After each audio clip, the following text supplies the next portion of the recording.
Hi guys, Matt Thomas here at Cedar Rock Studio Guitar Gallery in Indiana, and today I've got a bear on my lap. I've never been the biggest 12-string player, but if I were to have a 12-string, it would be something like this. This is actually a 2009 Bill Tippin Bravado. Now the Bravado is his SJ body, but this one is a 12-string monster. It features a salvaged sinker Sitka top on it that has some of the most outrageous side silking I've ever seen out of a Sitka top. It is just so incredibly figured from side to side. It's very interesting. And to top it off, I think this might be the first 12-string that I've seen with a super high grade set of Brazilian like this. I mean, look at those squiggles. I absolutely adore when you get that kind of side squiggle, almost like a snake just went through sand. But it's just so evenly matchbooked all the way. Even the darker lines just seem to be so symmetrical on both sides. Now, he also went ahead and chose to do a koa trim all the way around. So there's a very thin koa back strip, and then koa all the way around the sides. And as you get to the face trim, it looks like he used a little bit of bloodwood with mother of pearl and then bloodwood as a very thin kind of purfling strip around the face, which kind of has the exact inverse for the rosette. So you have a bloodwood rosette with thin mother of pearl on the outsides. Now you've got a very elaborate ebony bridge here that has some very unique carving that kind of reminds me of some of the Samaji interpretations. But then it's got these really lovely amber pins with abalone in the center of them. Now the string spacing, I'm not entirely certain how you would measure a 12-string string spacing.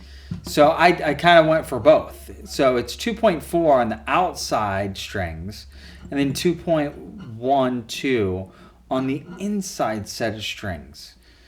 So if you shoot in the middle, that's kind of like, what, 2.25-ish? Let me know in the comments how you think that you should measure a 12-string spacing. But the easier thing to measure was here at the nut. It's actually 1.90 inches here. So it's good and wide, but it's not a super deep neck. It's actually a very even C all the way up through. And it does have a koa-bound fretboard here. But what makes it really easy to see in this flamed koa are these very enlarged black dots. That way so that you don't get lost in the figured koa. Now what you can get lost in is the ornamentation of this instrument. It's got an ebony fretboard, but it's got these beautiful mother of pearl and abalone Celtic knots all the way up through. And as you get into the headstock, this is where I get lost. It's got this outrageous, very figured Celtic knot thing going on out of abalone, very, very figured abalone, and mother of pearl, but it kind of reminds me of a treble clef.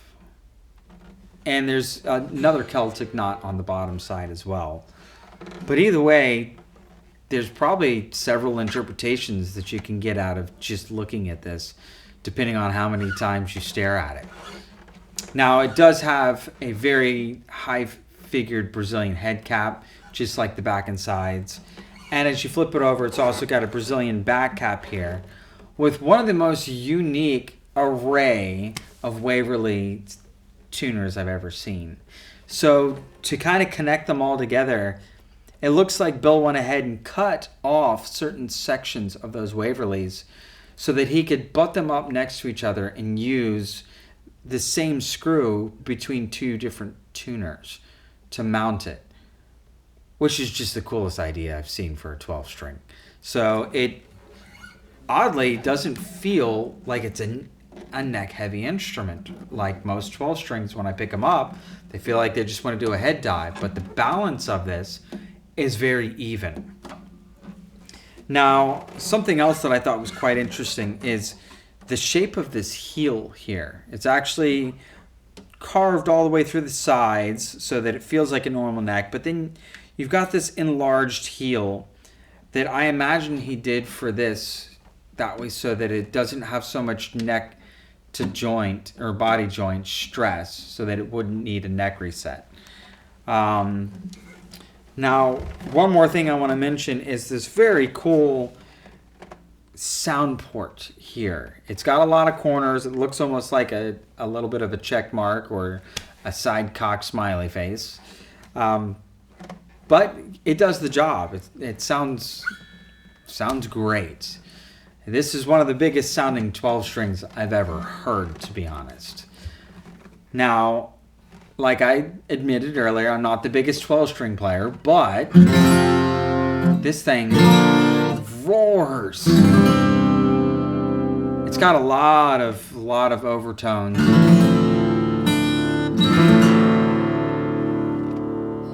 Which is just such a beautiful sound.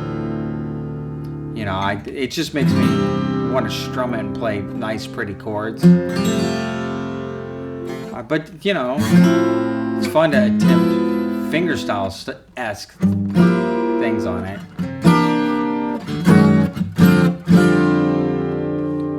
Or if you're just a strummer and want to have what sounds like a whole chorus or orchestra behind you, this is how you do it. So if you got any other further questions about this very special Tippin Bravado 12 string, message Alan at cedarrockstudio.com. And thanks for working with me on this particular video.